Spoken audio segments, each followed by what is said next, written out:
Seorang bocah laki-laki berziarah ke makam ayah tercinta sambil bawa Iqra viral di media sosial.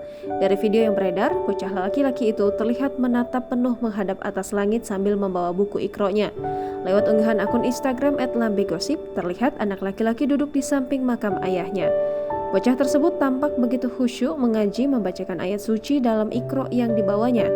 Terlihat makam sang ayah tak berada jauh dari rumahnya yang sudah dipagari kayu dan dipenuhi bebatuan. Saat mengaji, warganet justru menyoroti Iqra yang dibacanya bak terlihat memancarkan cahaya. Diduga cahaya tersebut berasal dari pantulan yang tertutup dedaunan di sekelilingnya hingga mengenai bocah laki-laki itu saat mengaji. Tak lama, bocah laki-laki itu berdiri dan bergegas untuk meninggalkan lokasi makam ayah tercintanya.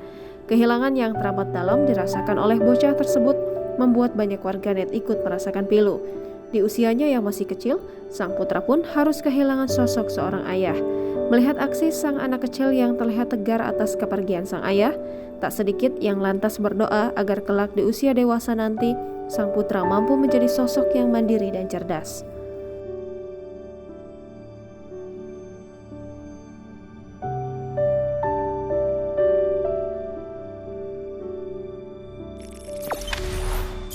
Jangan lupa subscribe, share, komen, dan like ya!